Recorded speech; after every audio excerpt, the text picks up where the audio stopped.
Hello, my name is Hank Smith. I'm working for the Case Western Reserve Social Justice Institute Voicing and Action Program. And I'm here to introduce to you Miss Linnette Ellison. And today's date is September 21st, 2012. Could you tell me a little bit about yourself and the history of your family? Well, you know my name. I'm Geraldine Linnette Ellison. Previously, my maiden name was Johnson. I was born in Cleveland, Ohio. We don't have to mention the year, but December 30th, long time ago. I was born actually at Mount Sinai Hospital. My family originated in the bayous of Louisiana after making it here to America, and they ended up settling in Ohio, in Cleveland, Ohio. I have two brothers, younger than myself. My mom is still alive and my father has passed. I'm now currently married. I've been married for 11 years to Daniel Ellison. I have 4 kids. I have Nicolette, who is 33, Otis, who's 30, Erica, who is 10, and Zoe, who is 8.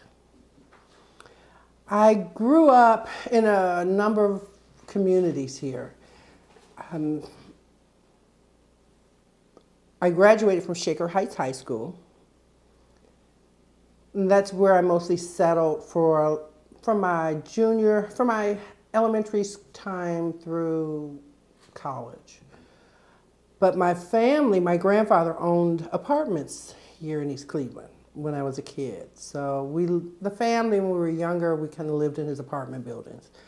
And it was kind of neat having all the family together, and some of those buildings no longer exist. Off Eddy Road, on Hayden. It was a different time then. You know, we kids could go out and play. The neighbors kind of looked after you, and you couldn't get away with anything. Trust me. That was coming from a time when you got a whoop. If you did something wrong, you got a whooping from every neighbor down the street, all the way. And when you got home, your mother was waiting for you to finish it off. So there was a lot of accountability not to get caught doing anything wrong. Okay, which is quite different now. My mom moved from that area, and that's when we moved out into Shaker. Well, actually, we moved off of Carolina on Superior first. That was right around the race riots. And that was a tough time for us. It was a real tough time growing up there, fighting every day because my hair wouldn't go into a big afro. You know, everything was about black power. And it just always amazed me that we would treat each other so badly. And then that's when my mom moved into Shaker. And from the 6th grade on, that's where I was. I loved it there. I liked the versatility. I loved the education and the things we got to do, having grass around our school, the opportunity to do things that most of my cousins that were in the Cleveland school districts couldn't do, you know, tennis and skiing and field hockey, just having a variety of things put out there for me.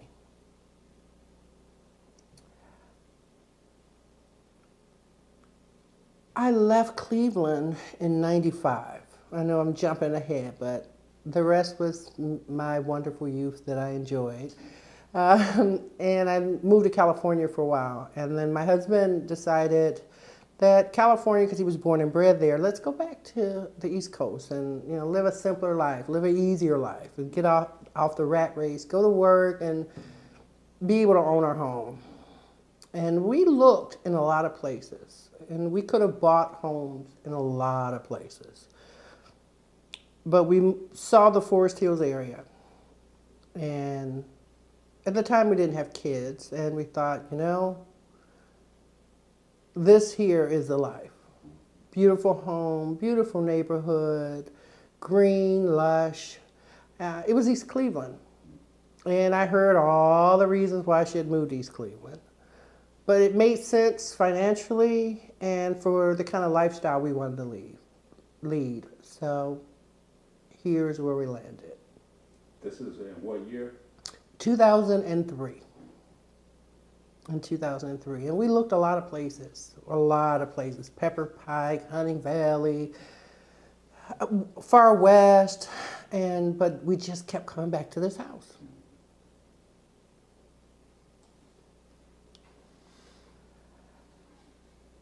We had 2 kids, which was not in the cards, but we did.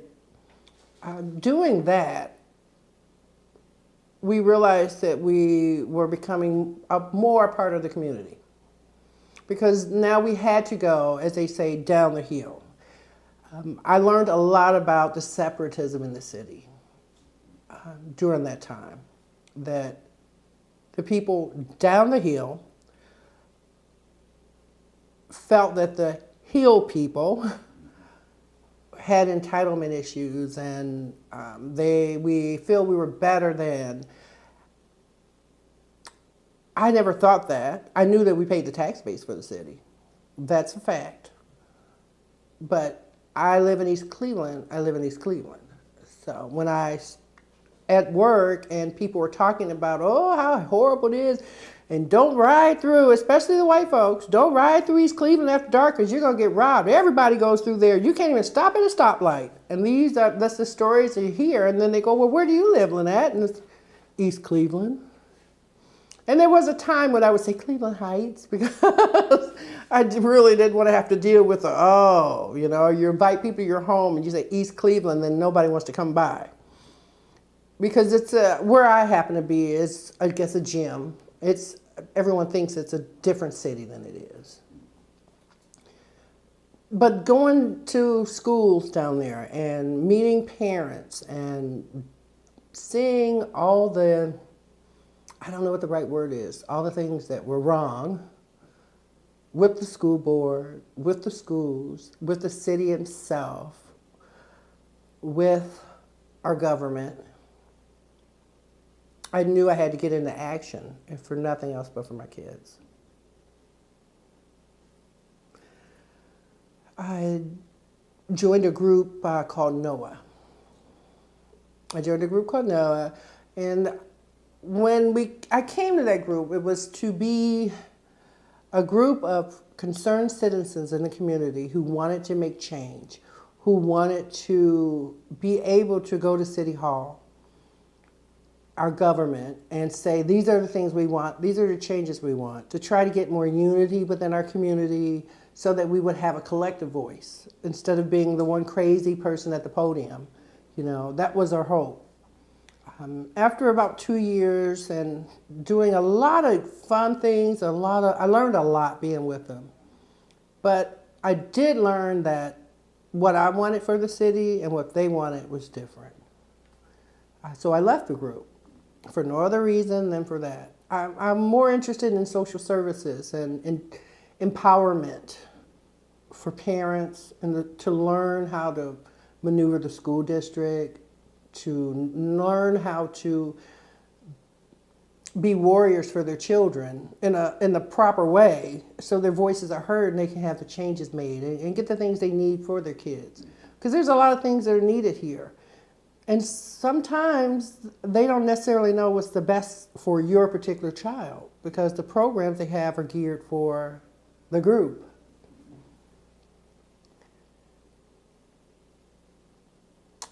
This city, I'm glad I'm here. I don't think I could live anywhere else and have the opportunities I have for my life right now.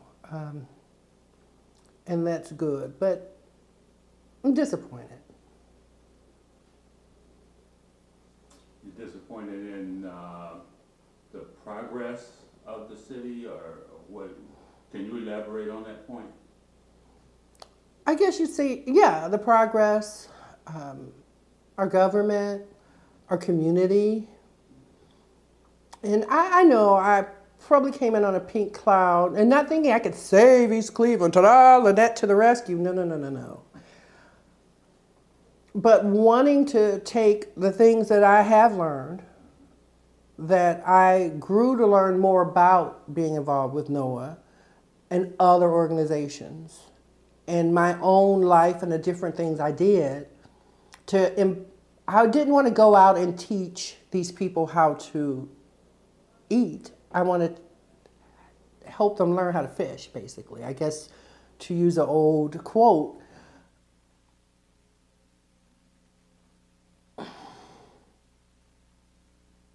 we had a mayor not too long ago, Brewer. He may not have been the best mayor.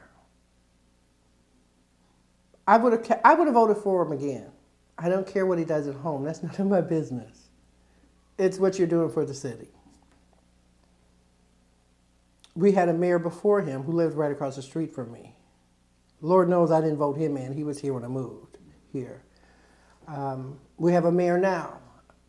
And I think there are some things that are going to be positive for our community.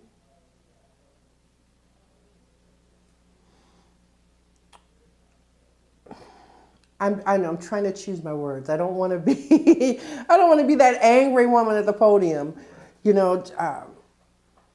speaking on things. But I think the people in this city are also sad, and I think they're disappointed. And when we would go out to talk to them, they say, "Oh, nothing's going to change." It's always, they come around and they say, yeah, we're going to get together, and nothing changes. And from my experience, I didn't see much change that involved the community itself. I just didn't, and I still don't. There is change happening, but it really doesn't affect East Cleveland proper. If you live on the border of East Cleveland, then it may be some good things happening. But that concerns me.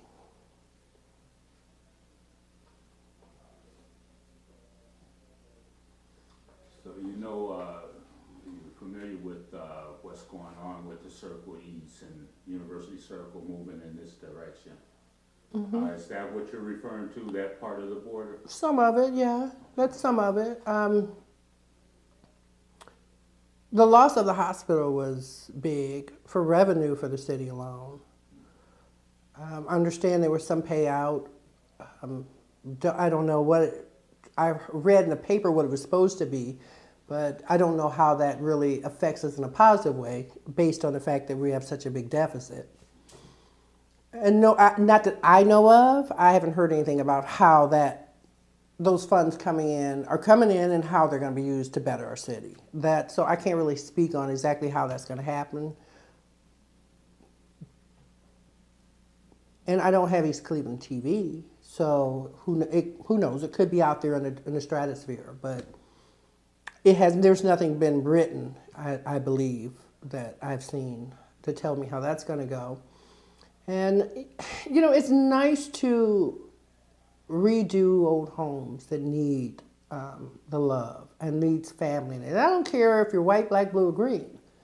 That's irrelevant to me. My problem was that these homes that could be purchased and redone and these tax abatements and all these things that will happen were not available to the people of the city who stood by the city. Now, maybe it's changed since I have been out of that circle. And maybe it has. I don't know. But as far as I know, it hasn't. And my understanding is in those new apartments and those new homes, you need to be an employee of the University Circle area, doctors, teachers, whatever you may be in the University Circle. Then you are able to buy those homes and get those tax cuts and all these great things. And yes, we need new blood, new money in our city. We need more of a tax base in our city. Yes, I'm not denying that. I just have a problem with the people in the city not reaping some of the benefits of this. I'm disappointed that a lot of abandoned homes were taken down in that area. Some were taken down in other areas, if you yelled loud enough, but not enough were taken down. We were told 300 in a year and a half or 2 years, and I think it's 75, and it's been 4 years. At least 75 on paper that I knew of last 2 years ago. And I believe most of any overage were done in that University Circle area. where buildings and things were taken down so they can build the new condos. And I guess for me, it's a problem. I would have loved to have been able to see people who've lived here forever, own their homes forever. They can't move. You're not going to get as much money out of it as you need to move anywhere else. So why would you sell? Because you can't afford to live anywhere else. So tear those abandoned buildings down next to those homeowners that are there. Even if you can't do those blocks and blocks of apartments, make those people who live here, who stood here, who stayed here, feel more comfortable in the space that they live in. So yeah, that disappoints me. It disappoints me that the city, the school board, and the community, I'm not saying the community is, innocent in this, just won't step up. Just won't say what they want to say. And say it loud enough and long enough and understand that you don't have to, saying it once isn't going to get the job done.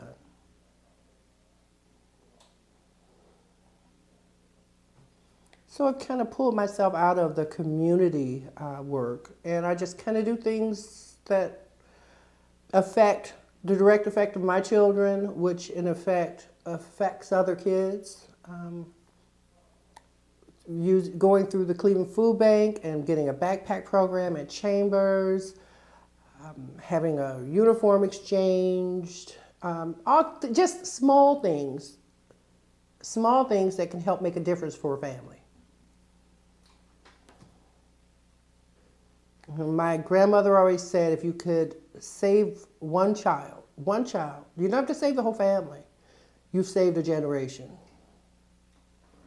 So I kind of look at it like that. I don't expect that I could take East Cleveland and make it different or better, but I would hope that one person would have the desire to do one thing. So how do you keep fighting the good fight when you're constantly getting beat upside the head and everyone who is supposed to be standing behind you, every time a blow hits, they back off a little bit, they move out the way, and there you are, pummeled in the middle of the heap, and they're going, wow, that Linnette's a strong person. As they back up and drive off in their cars,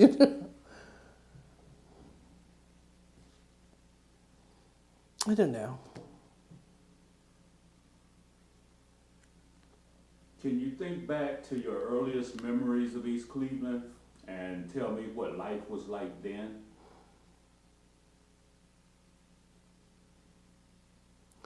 On the building my grandfather had on Hayden, I was down from, I don't remember the name of that bar, not far from Holyoke. It's not there anymore. And my grandfather lived in the front apartment, and my aunt lived in the apartment behind him, and my mom was upstairs. And there was a lady across from us. And I remember this woman would leave her kids and be out. And we would all be on the front porch, the brick porch there, and her kids would be on the porch in their diapers. And I always wonder why nobody ever did anything. I was young. I didn't really know if you're supposed to call police or, 696 kids I don't think existed then.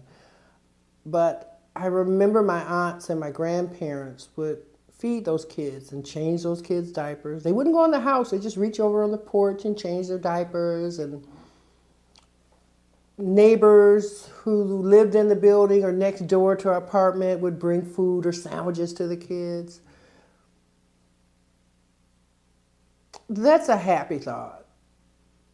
Even though I know it may sound pitiful, this woman left her kids there alone. They were babies. I'm talking really young kids on their own. But the fact that community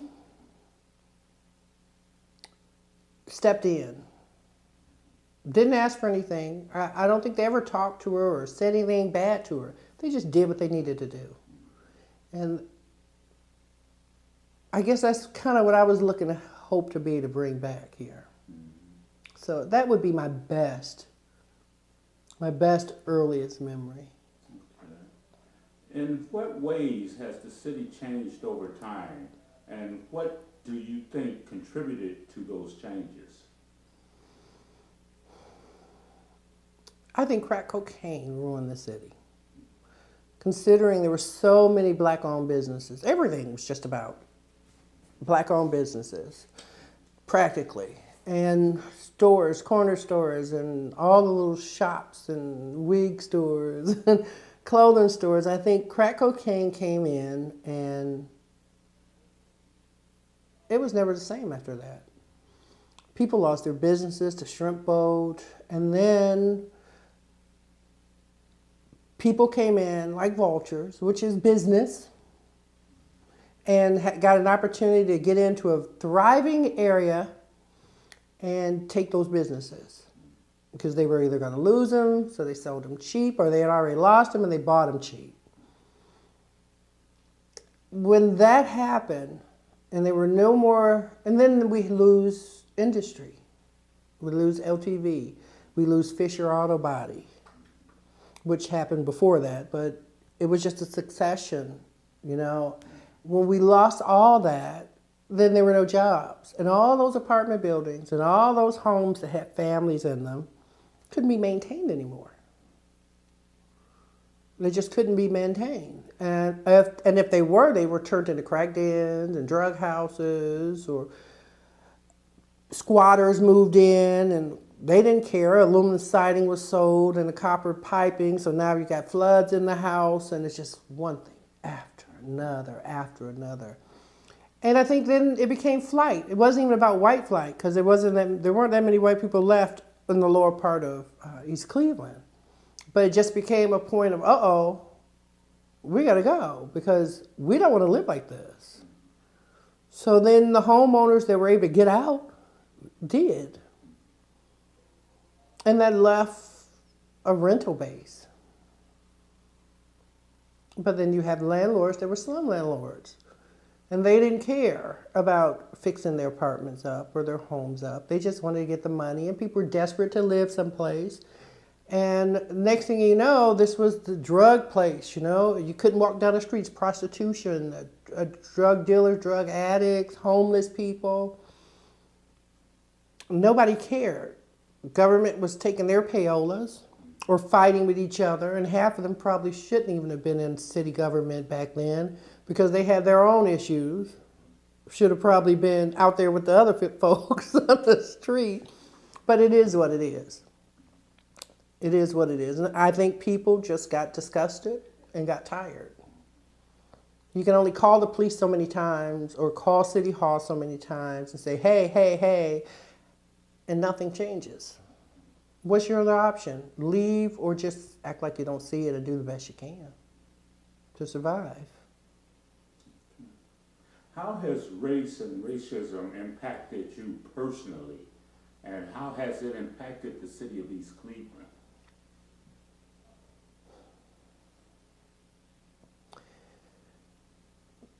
Personally, well, I have my husband's white, so I'm in an interracial marriage. And, excuse me,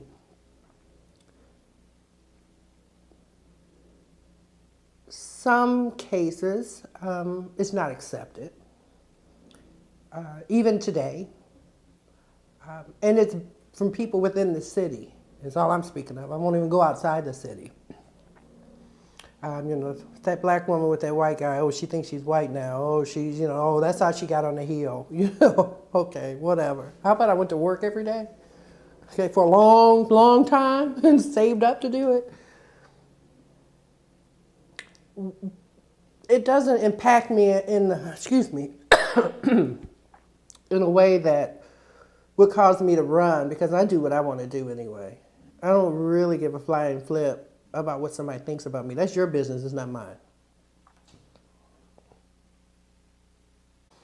You know, what people think about me really isn't any of my business.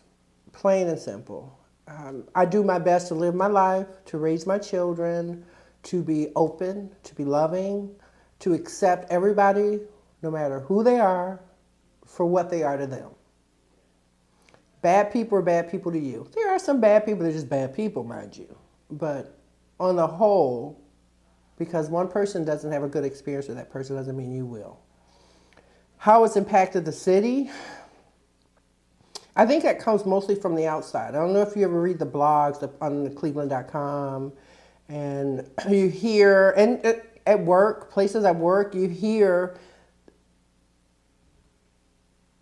white people making all these statements about East Cleveland should be burned down. It should just be put a fence around it and keep all the druggies and the killers and the baby rapers all locked in that city.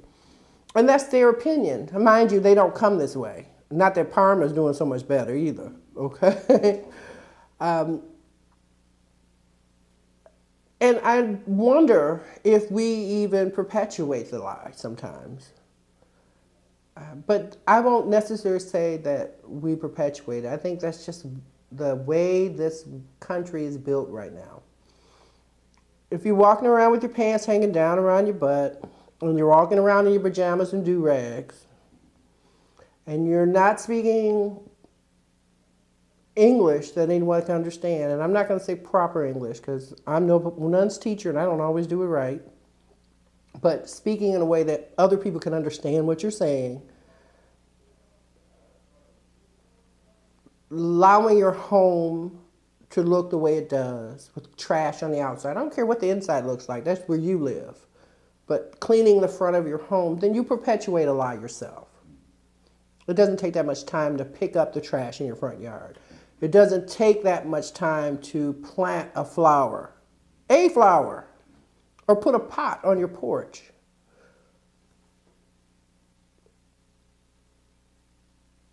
My mom gets mad at me sometimes because I'll say, gee, it's hard for me to understand why they can't buy a can of paint and paint the front porch.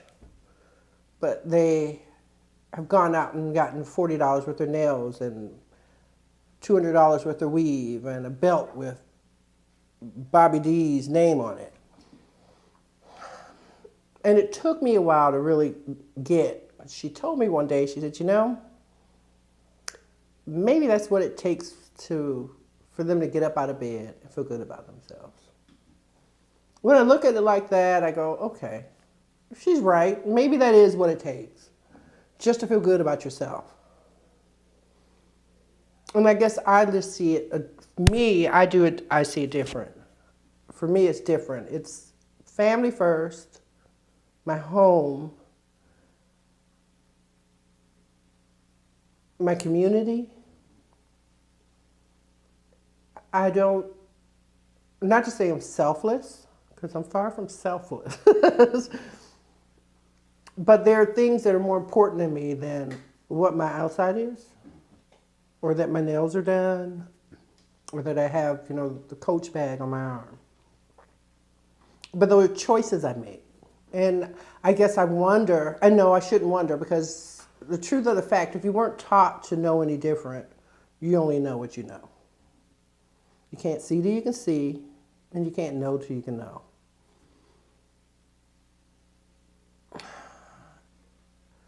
Racism in this city, it's hard to say because 90% of the city is black.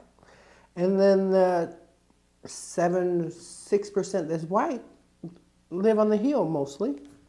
And I have to say it is a separate attitude. I have to say it is. I don't think from my talking with my neighbors that it's about, we're better than anyone who doesn't live on the hill. But it's let's maintain what we have so that we don't end up like that. Let's be cautious and gentle with our neighbors and give them gentle nudges when things are going south, because what happens next door to my house affects my house. But we're a little more open. And I don't think it's just because we're white or we're black. I think it's because we are a community, and we are looking out for the best of our community, not just for the best of ourselves. So we can still walk our streets at 9 o'clock, 10 o'clock at nights up here. Walk your dogs, and you see families out or riding their bikes at night. And That's what I would want for everybody.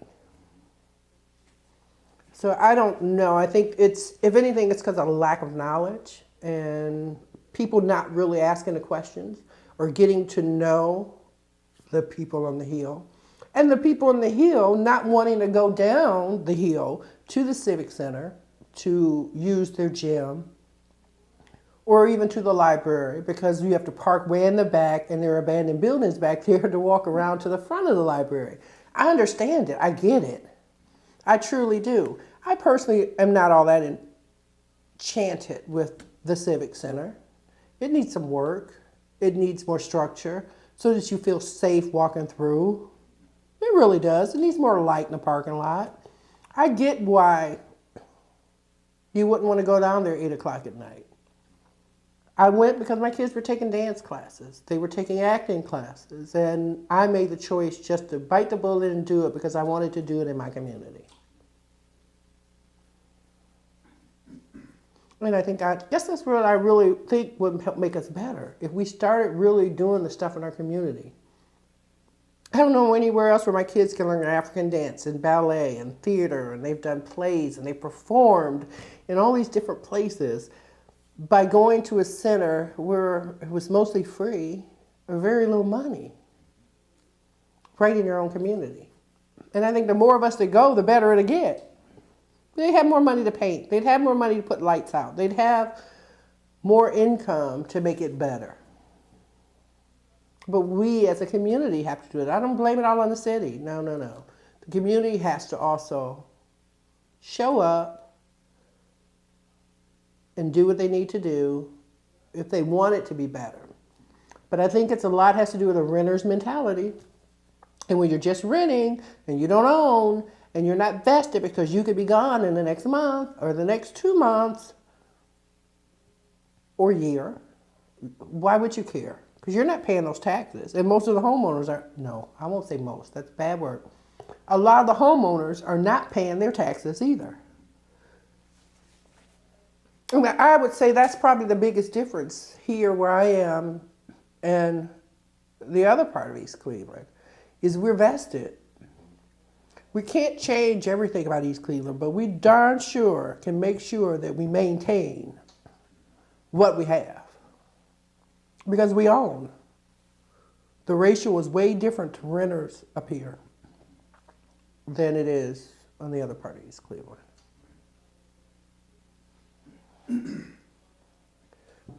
Excuse me. How has inequality impacted you personally, and how has it impacted the city of East Cleveland?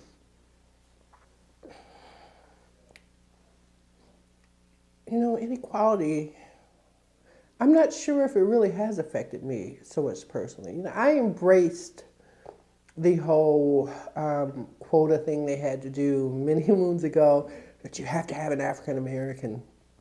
I was always blessed that I usually was the only African American, and I filled a couple of bases for them. I was black, I was a woman, and I was older. Hey, they got 3 in one shot, you know. For me, it always worked out. Maybe not so much for other people. I know things are a little, can be treated differently in certain places based on if I go alone or if I go with my husband and my mother-in-law. I would say that. For East Cleveland, inequality, see, that's a tough one because I think there's a lot of stuff out there that could benefit us. The inequality, and I don't know if that's even the right word, I think it's our government that we've had in East Cleveland for the past 20 years that have been bad, that have been wrong, that have taken advantage. Some, not all, some have really taken advantage of the community, the funds that came into the community, the things that could have happened for the community. And this goes back at least 20 years, if not more. Probably more. That's what's wrong, in a nutshell.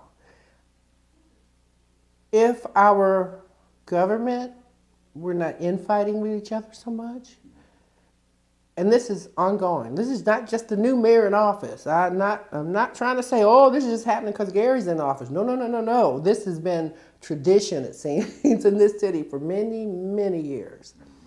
That's the problem. That's what causes the inequality. Because the more they don't do, the worse off the city becomes. And then it starts to look like the sore festering that no matter what anybody sends in or tries to give to make it better, it doesn't get better because nobody's taking the pill. Nobody's taking the shot. They're collecting all the medicine, okay? They're putting it to the side because, I might need it myself, or, hey, there may be a better good. I think that's the biggest problem.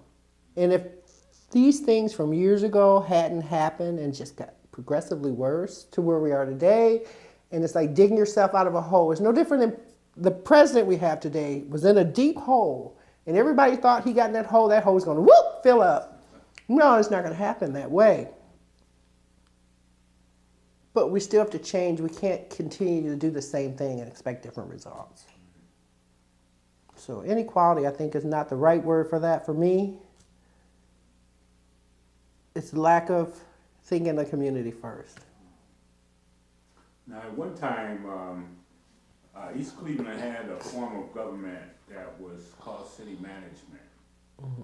And then it changed over to the council administration.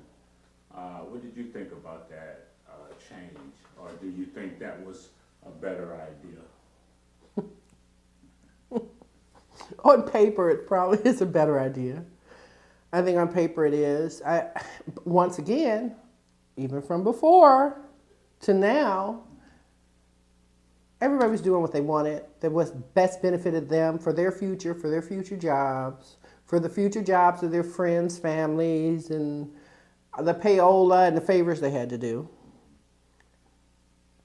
In a perfect world, the way the city government is set up, it should work. You have a group of people who live in the neighborhood, who represent their neighborhoods, speaking on behalf of their neighborhoods to the person in charge of that group who takes it to the mayor, is the way it should be. It's not like that. It's chaotic. My ward person has never knocked on my door. And as far as I know, they definitely haven't left a flyer on my door saying, hey, so, so no, I think it could be in a perfect world the way it was written to be. It should, but everyone is worrying about what the next person is doing, and you can't do this unless you get our permission, and I can't do this, and I can overdo. We can't get anything done. We can't get anything done because nobody wants to be the person without the good idea, it seems. I'm not on city council, so I don't know. But it appears to be if somebody has a good idea, somebody else is going to veto that idea. And that's a problem. We can't get ahead. Can you recollect a memory or instances when the community fought for something? Can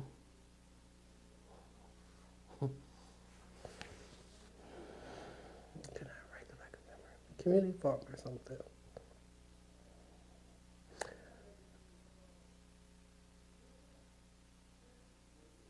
No. I mean, I was a kid, when I was much younger, so I don't recall then. And in the 10 years I've been here, the red light, but they even gave that up. They even gave that up. No. And I think that's part of the problem. There is no fight anymore. There just isn't. I think people have given up and said, it is what it is, and my vote doesn't count, and what I say doesn't matter because they're going to do what they want, which is usually what happens.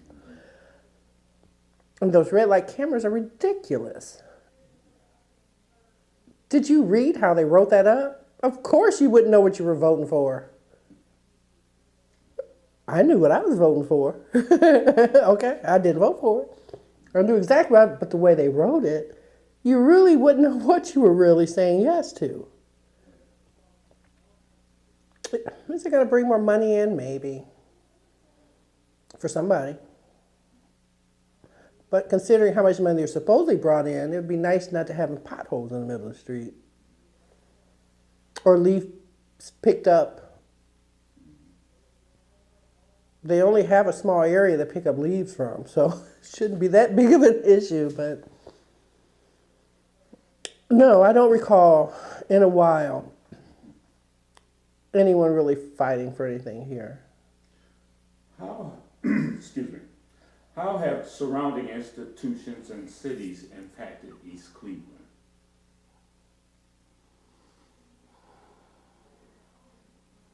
You know, I think Cleveland Heights thinks of us as like a little canker sore. You know, they put up with us here because, you know, we keep our houses nice. Cleveland, nobody wants to touch us. I mean, really, they don't. I mean, it's, you know, pretty foul. They got to pick up a lot of mess when they pick this place up. And I think University Circle is jumping in on a dying well and biting off little pieces. Will it be better for the city? For some. I don't know if it's really impacted. You can look at a lot of the cities surrounding us and you could see a little change. And it may not be like the Taj Mahal, but you can see the change. You can see the camaraderie at the meetings and the block clubs they have and how they come together. You just can't see that here. You have small groups of people that get together, but they just can't seem to make it work together. I don't think the other cities that were impacted by us at all. They decided, you know what, we're going to, Euclid said no more alcohol being sold from this area to this area. That keeps everybody from East Cleveland from going into their area to buy liquor. Okay, so nobody's going that way anymore. You go the opposite way toward downtown, there's not much for you to go to. So everything is right here in your little center. We don't even have a grocery store that's viable. Last time we went to Coney's and we bought, what was it, some ranch dressing, came home, my daughter read it, it was dated like 2009. I mean, come on. These are the markets by us. You go and have fresh meat sliced. I thought I'd give them a try. Fresh meat, what can you do? It's a fresh ham in the deli section. It was full of this like white slime. This is what they're selling, but if you don't know what it's supposed to look like, you're gonna go home and eat that. Because you can't drive up the hill and you can't get to Severance and go grocery shopping and bring back all your food because you can't take carts off the parking lots anymore. Where are you gonna go? And then you want to say they're spending their food stamps on this and on that and fast food. Well, where else are they going to go? They don't have if you don't have transportation, your kids have to eat, you're going to do what you have to do, and the stores take advantage of that. More power to them. It's business. But we're doing the best we can. Why don't we have a grocery store here? But trust me, I think in another year or so, university keeps doing what they're doing, we're going to have Trader Joe's, Whole Foods, banks.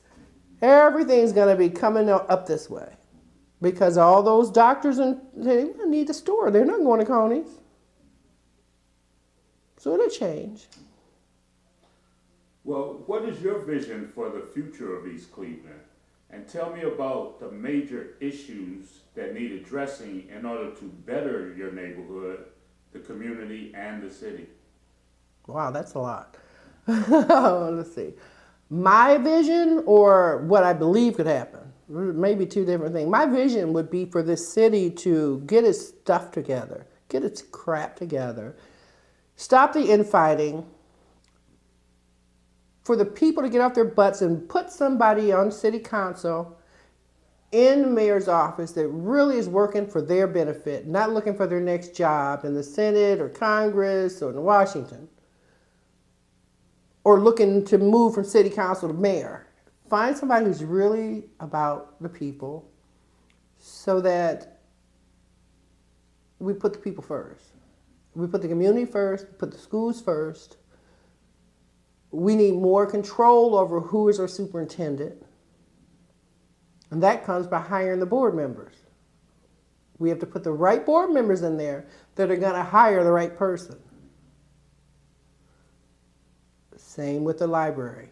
We got a school board that's pulling people for, it's just, everything is just so intermeshed. So I would like to see more autonomy, separate voices, collectively singing. I don't think that's going to happen. I believe within 5 to 10 years, well, I know they can't do anything with the Hill till 2019 because of the 100-year deed on this ground up here from Rockefeller.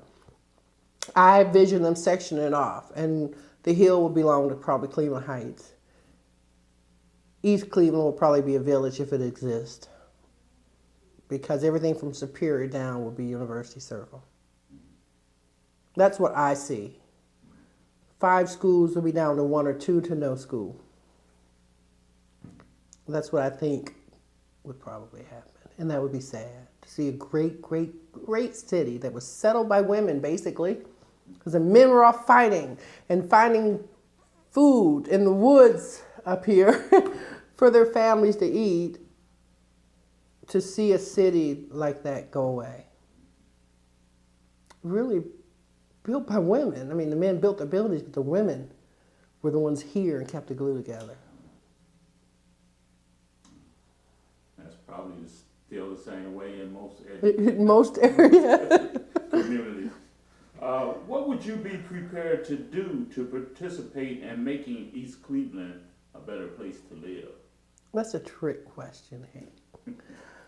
Oh, that's a trick question. What would I be prepared to do? You know, as terrible as this probably would sound, I don't know anymore. I gave up 200% of myself for 3 years in a group, an organization that I thought was about change. Another 2 or 3 years, 4 years, trying to make a difference in the school district. Collectively, 10 years trying to do things that would hopefully make it better. What I've learned is that I can't be the crazy lady at the podium anymore. And I won't be the crazy lady at the podium anymore. And I think once collectively people want to really fight, and fight the good fight, because it's not just going and having one protest.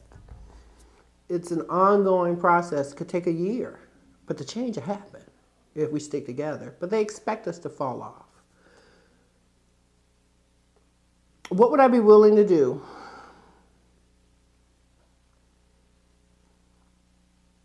That depends on government, and that depends on the people mostly.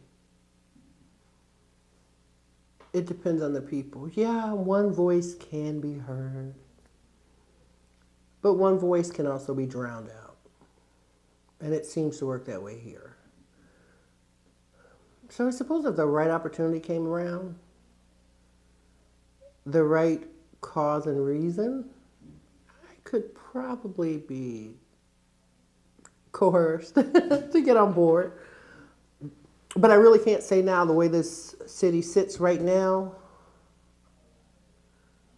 I'm tired. And I took a lot of time away from my family and kids. And that can't happen for nothing. For something, yes, but for nothing, no. Okay, well, thank you very much for your time. I appreciate all the input that you had for this interview. And again, I want to thank you. Thank you. You're welcome.